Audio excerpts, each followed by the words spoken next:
오늘 여러분들께 전할 말씀의 제목이 주 예수 그리스도.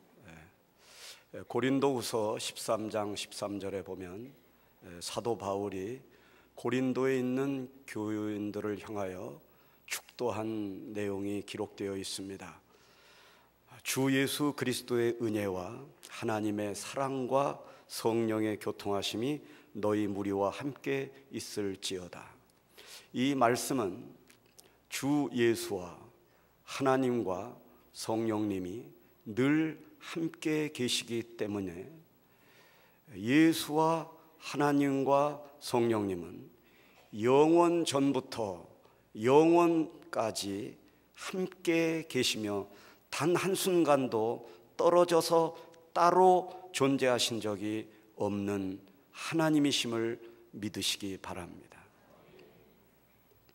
창세기 1장 26절에 보면 하나님이 처음 사람 아담을 만드실 때에 이런 말씀이 기록되어 있습니다.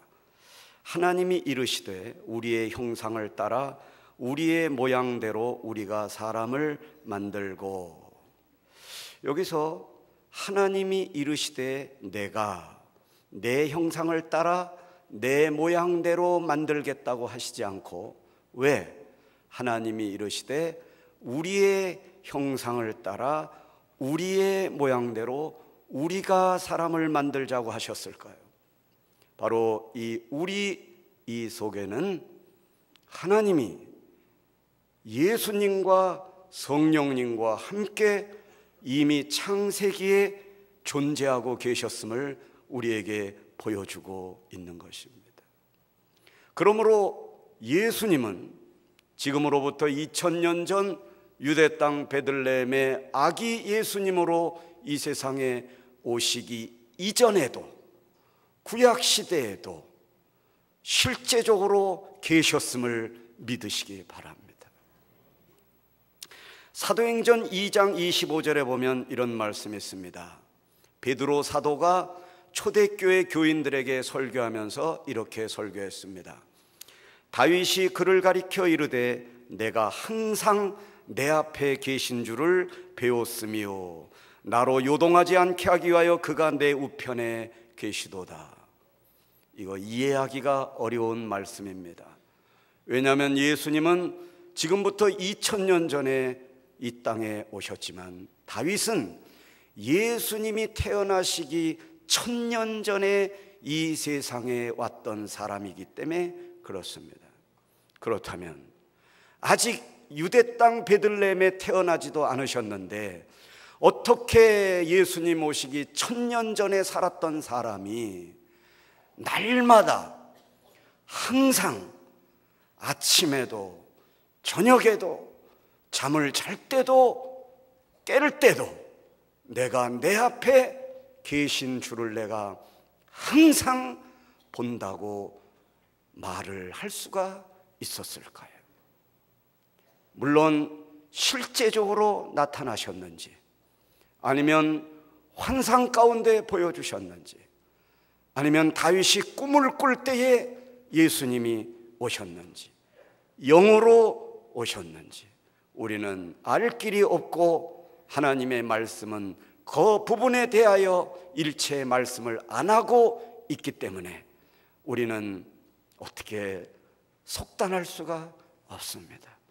그러나 한 가지 분명한 것은 다윗이 고백한 대로 다윗은 예수님이 이 세상에 오시기 전에도 날마다 예수님을 보고 살았다는 것입니다.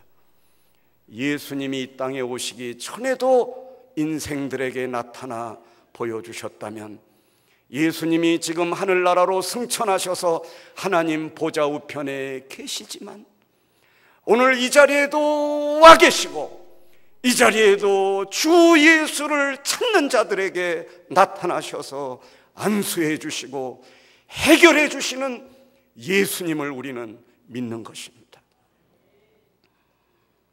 다니엘서 3장 25절에 보면 이스라엘 백성들이 바벨론의 포로로 잡혀갔던 시절이 있었습니다. 그때 다니엘과 더불어 사드락과 메삭과 아벳느고가 함께 포로로 잡혀갔습니다. 그래서 느부갓네살 왕 우상 앞에다가 절을 해라, 절을 안 하면 누구든지 붙잡아다가 뜨거운 풀무불 속에 화형을 시켜버리겠다고 했습니다. 그럴 때 사드락과 메삭과 아벳느고는 거기에다가 절하지 않았습니다. 이것이 발각되어서 끌려가게 되었고 어쩔 수 없이 느부갓네살은 그 세 사람을 뜨거운 풀무불 속에 던져버리게 되었습니다. 얼마나 그 불이 뜨거웠으면 그 세 사람을 집어 던진 그 군인들이 그냥 끌려 들어가 불에 태워 죽임을 당할 정도로 그 불은 너무 뜨거웠습니다.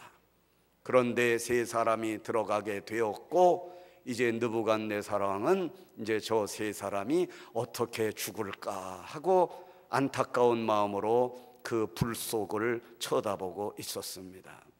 그런데 느부갓네살이 이렇게 말을 했습니다.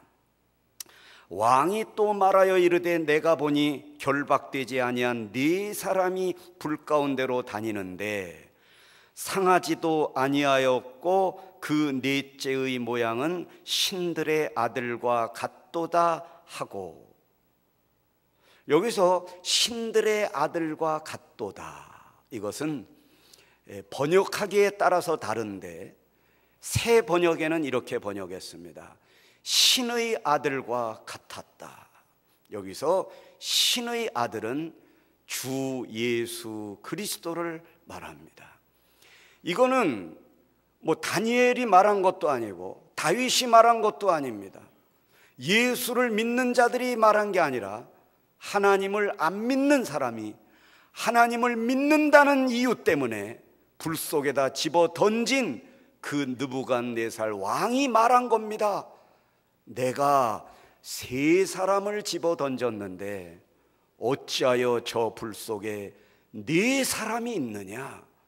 그런데 사드락과 메삭과 아벳느고의 얼굴은 내가 알겠는데 네 번째 사람은 저 누구냐?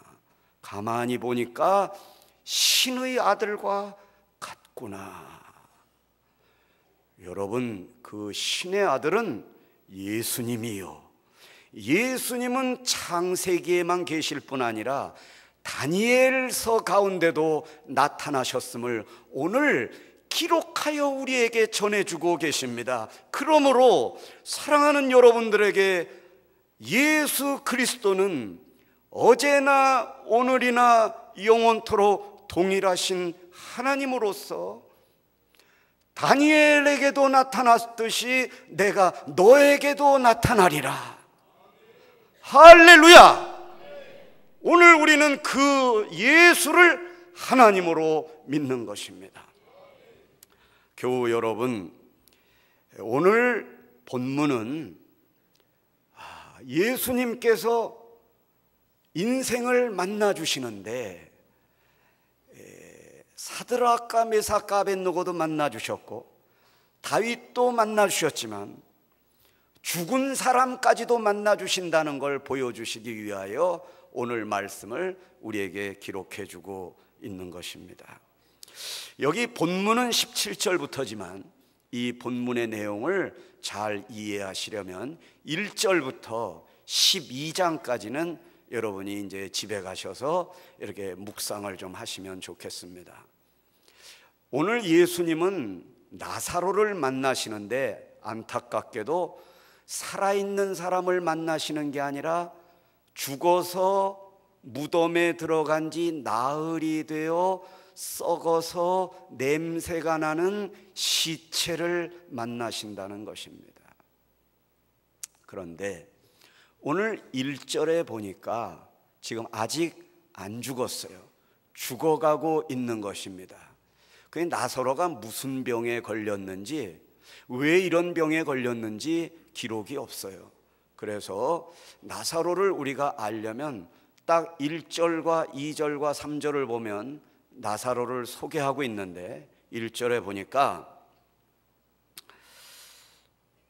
어떤 병자가 있으니 이는 마리아와 그 자매 마르다의 마을 베다니에 사는 나사로라. 이거를 좀 줄여서 말씀드리자면 어떤 병자가 있으니 나사로라. 2절에 보니까 병든 나사로는 그의 오라비더라. 3절에 보니까 주여 보시옵소서 사랑하시는 자가 병들었나이다. 그러니까 나사로의 이름 앞에도 병들었다. 나사로의 이름 뒤에도 병든 사람이다. 나사로의 머리에도 병이 들었고 다리에도 병이 들었고 팔에도 병이 들었고 눈, 귀, 코, 입, 머리부터 발끝까지 죽을 병에 걸려 죽어가고 있는 시체와 같은 사람을 나사로다, 이렇게 이해하시면 되겠습니다. 여러분, 예수님은 모든 인생을 다 만나 주십니다. 하나님이 세상을 이처럼 사랑하사 독생자를 주셨으니 이는 저를 믿는 자마다 멸망치 않고 영생을 얻게 하려 함이시고 구원을 받게 하려 하심인 것입니다. 모든 사람이 다 만납니다. 그러나 누구나 다 만나는 것은 아닙니다. 모든 인생들 앞에 구원의 문이 열려 있으나 모든 인생이 그 문을 들어가려고 하지 않기 때문에 그렇습니다. 그래서 하나님은 일단 죽이고 그 다음에 부르십니다. 모세를 부르시기 위해서 그가 태어난 지 며칠도 되지 않아 그를 나일강의 갈대 상자에 넣어 띄었다. 이거는 원래 본문의 뜻은 갈대 상자에 넣어서 모세를 나일강에다가 하나님이 던져버리셨다, 이런 뜻입니다. 그 아기를 갖다가 강에다 띄었으니 아무리 그 누이 미리암이 그걸 보고 있지만 보면 뭐합니까? 강물이 출렁이다가 그냥 뒤집히면 그냥 죽는 겁니다. 죽는 거예요. 그러니까 하나님은 모세를 만나시기 위해서 그를 죽음 앞에다 던져버리신 것입니다. 모세를 그렇게 하셨듯이 하나님은 또한 하나님의 종들을 그렇게 하신다는 뜻입니다. 다윗을 만나시기 위해서, 다윗은 사울 왕이 3,000명의 군사를 풀어가지고 들판으로 도망가든지 계곡으로 도망가든지 발견되는 즉시 그의 목을 창으로 찔러 죽이라고 그랬습니다. 다윗이야말로 죽음 가운데 하나님이 던져버리셨던 것입니다. 여러분이 잘 아시는 대로 신약 성경의 절반을 기록한 사도 바울은 그가 예수 믿고 은혜가 충만하여 예루살렘 교회에 올라가 간증하고자 할 때 그를 끌어다가 그의 고향 다소로 내려보내시고, 거기에서 몇 년이라고 나오진 않지만 성경학자들이 이모저모로 그 시간을 계산해 보니까 최소한 10년 이상, 13년 이상을 사도행전에서 사울의 이름을 빼버리셨습니다. 사도행전에서 사라져버렸어요. 그를 고향으로 내려가 그를 아무것도 못하게 영적으로, 환경적으로 그를 죽이신 것입니다. 하나님은 이렇게 만나시고자 하는 사람들을 예외 없이 다 죽여버리시는 것입니다. 그 다음에 만나시는 것입니다. 왜? 우리가 살아있으면 주를 볼 수가 없습니다. 죽음을 체험하지 않고는 부활을 체험할 수가 없습니다. 죽음 앞에 가보지 않으면 생명의 소중함을 알 수도 없고, 하나님 앞에 내가 아무런 자격도 안 되는 시체와 같은 인생이라는 걸 깨달을 때만 우리는 하나님의 영광을 볼 수 있기 때문에 그렇게 하시는 것입니다. 오늘 나사로가 그렇게 하나님이 만들고 가는 과정에 있으십니다. 그래서 예수님이 보니까 3절에 보니까 병들었다고 말씀하시고 예수께서 5절에 보니까 나사로를 사랑하시더니, 사랑하셨다고 그랬어요. 그런데 그 다음 구절을 보니까 나사로가 병들었담을 들으시고 그 계시던 곳에 이틀을 더 유하시고, 이해가 잘 되지 않습니다. 사랑하시는데 병들어 죽어가고 있다는 말씀을 듣고 어떻게 신방을 안 가시냐, 그죠? 여러분이 병원에 입원하셨습니다. 그런데 여러분을 너무너무나 사랑하시는 부모님이 계시다고 칩시다. 그럼 그 자식이 병원에 입원해가지고 지금 생사를 초놈을 다투고 있는데 병원에 열일을 제쳐놓고 뛰어가시지 않겠습니까? 그런데 예수님은 나사로를 사랑하시면서도 그 병들었다는 소식을 들으시고도 그 자리에 그대로 이틀 동안을 더 계셨다는 이 말씀은 나사로가 죽기를 기다리고 계셨다, 이렇게 이해하시면 됩니다. 하여튼 아멘이 없으신 걸 보니까 죽는 건 다 싫어하시나 봅니다. 그런데 예수님께서 이틀이 지나신 다음에 베다니, 나사로가 살고 있었던 그 동네로 오시게 되었습니다. 그런데 오시면서도 직접 그들의 집으로 들어가지 않으셨습니다. 그래서 20절에 보니까 마르다는 예수께서 오신다는 말을 듣고 곧 나가 맞이하되, 21절에 보니까 마르다가 예수께 여짜오되 주께서 여기 계셨다면 내 오라비가 죽지 아니하였겠나이다. 주님 여기 계셨더라면 내 오라비가 죽지 않았을 것입니다. 이거는 어떻게 보면 상당한 믿음이 있는 사람의 고백 같기도 합니다. 그러나 전혀 믿음 없는 자의 고백임을 알으셔야 됩니다. 이 말은 뭐냐면 예수님이 여기 계시지 않았기 때문에 내 오라비가 죽었나이다. 왜 안 오셨습니까? 사랑하시면서 왜 이렇게 지경이 될 때까지 돌아보지도 않으셨습니까? 너무하십니다. 원망스럽습니다. 나 이제 교회 안 나갑니다. 이제 봉사 안 하겠습니다. 이런 뜻입니다.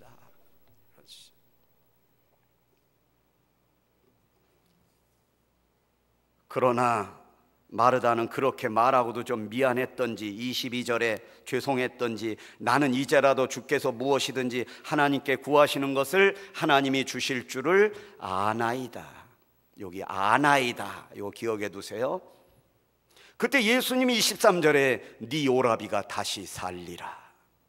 근데 24절에 보니까 마르다가 이르되 마지막 날 부활 때는 다시 살아날 줄을 내가 믿나이다라고 써 있습니까? 아나이다.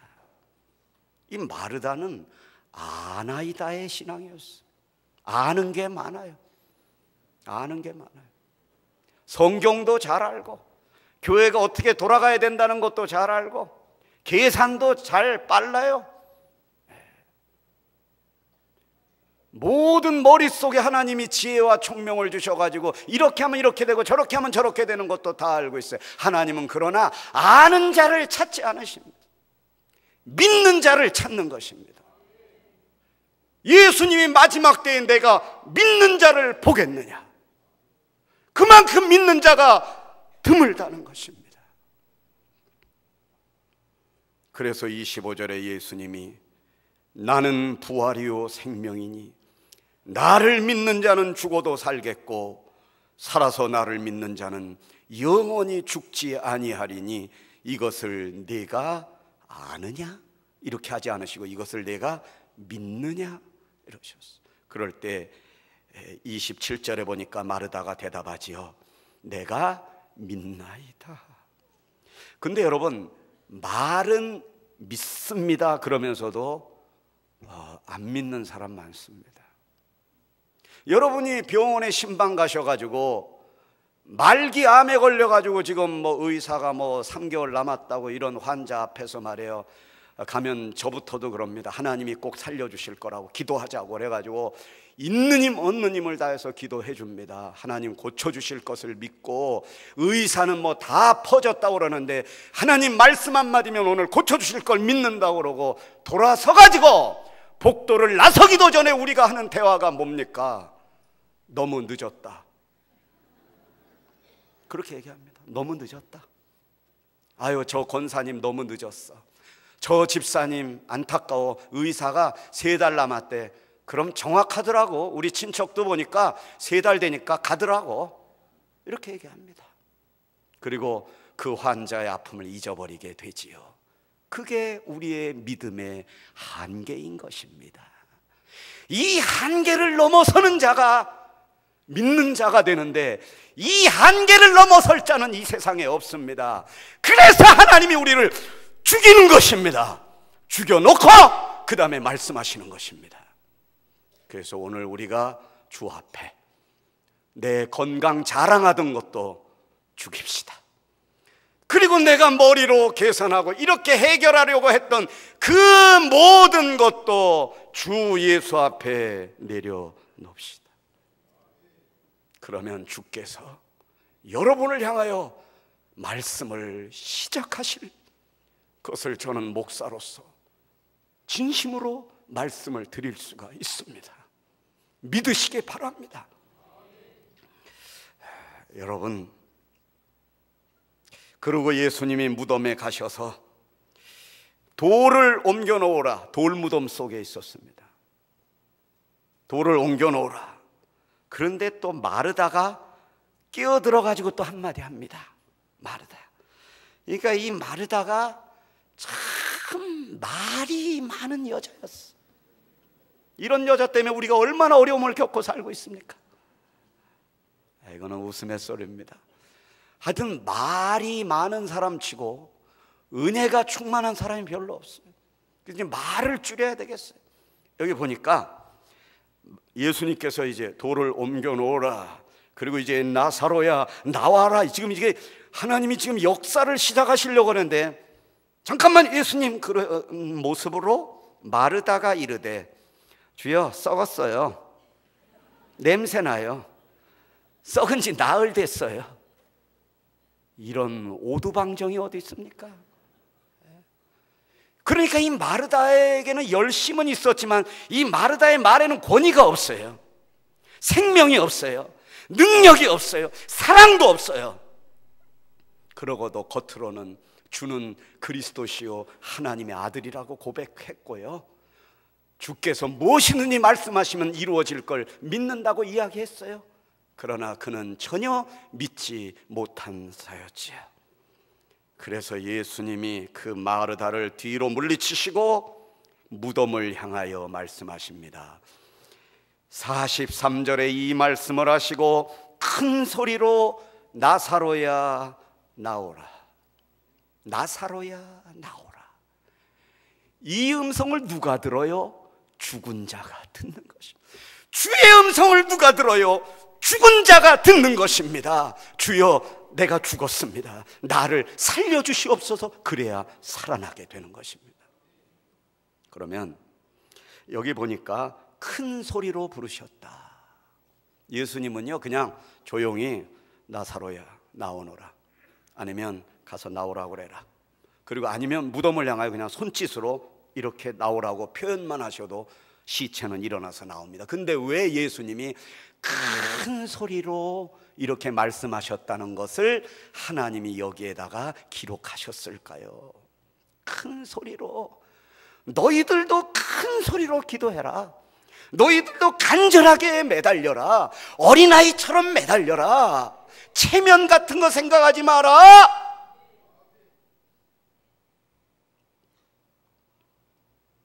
그럴 때 12장 11절에 보면 나사로 때문에 많은 유대인이 가서 예수를 믿음이더라. 여러분, 나사로는요 많은 유대인들을 예수 믿게 한 사람입니다. 그런데 그가 11장 1절부터 여기까지 무슨 말을 했나요?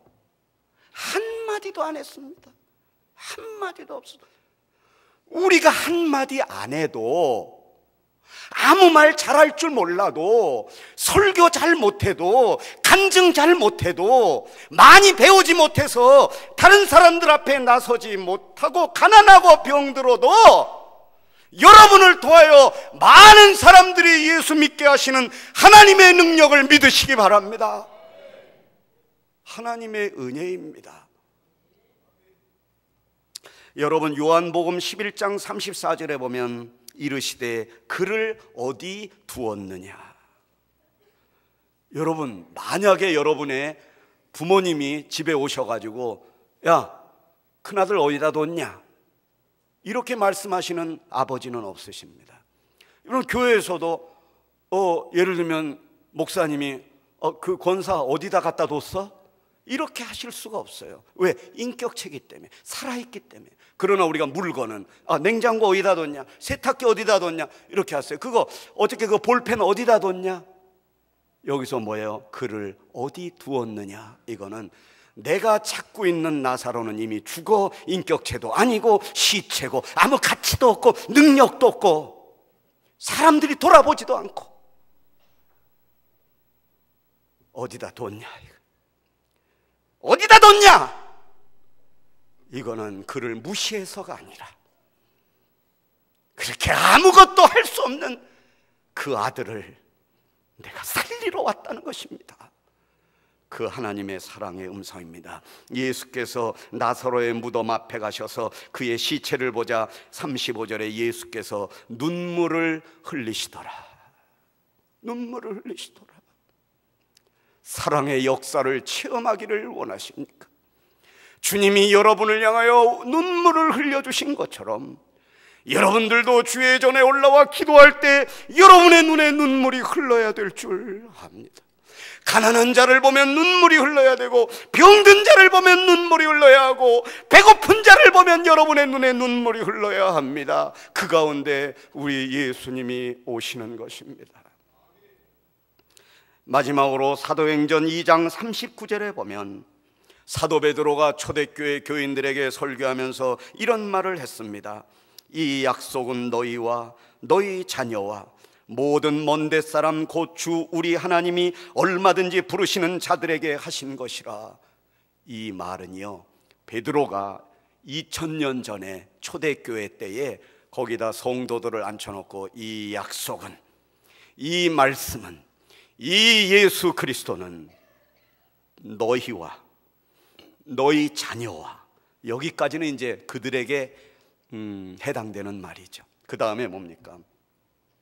모든 먼 데 사람, 모든 먼 데 사람, 주 우리 하나님이 얼마든지 부르시는 자들, 그 사람들 속에 우리가 있음을 믿습니다. 여러분이 바로, 저도 그렇고요. 이거는 베드로의 입을 빌어서 하신 말씀이지만 하나님이 하신 말씀입니다. 이 사도 베드로와 사도 바울의 복음 전파로 인하여 예루살렘에서 시작된 이 복음이, 이 구원의 소식이 안디옥 교회를 지쳐 소아시아를 지나 마게도니아를 지나 로마, 스페인, 프랑스, 유럽을 향하여 강타하더니, 아메리카 대륙으로 향하더니, 이것이 중국 대륙으로 향하더니, 지금부터 100년 전에 대한민국 우리나라에까지 복음이 전파되어 주 예수께서 말씀으로 우리에게 찾아오신 것입니다. 이 말씀으로 찾아오신 주 예수가 바로 오늘 우리 가운데 나타나시기를 원하고 계신 것입니다. 그래서 여러분을 가난하게 하신 것을 생각하고 조금도 위축되지 마시기를 바랍니다. 가난하게 지하 세방에서 살며 끼니를 걱정하며 눈물을 흘리는 성도들이 있습니까? 여러분의 자녀가 집을 나가 가출을 하고 본드를 흡입하며 학교도 다니지 않는 그런 자식들을 생각할 때 억장이 무너지는 부모님이 여기 있습니까? 잘 하시던 사업이 어려움을 겪고, 옛날에는 나에게 박수를 보내주던 사람이 다 온데간데없고, 외로움과 지쳐 혼자 이거를 해결하려고 어려움과 눈물 속에 하나님만 바라보고 있는 사랑하는 종들은 없습니까? 건강이 무너져 무서운 암병에 걸려 죽음을 바라보며 의사도 포기하고 병원에서 내쫓고 맛있는 거나 해주라고 대개 남편은 3개월 남았다고 이렇게 사형 선고를 받고 지금도 병상에서 눈물을 흘리며 외롭게 투병하고 있는 성도들은 없습니까? 우리에게는 한계가 있으나 믿음은 한계가 없는 줄 믿으셔야 합니다. 우리가 무리는 없습니다. 찬양하고 힘있게 하나님을 예배할 때에 그 한계를 넘어서 예수 그리스도가 오셔서 여러분을 치료하시고 어루만지실 줄 믿습니다.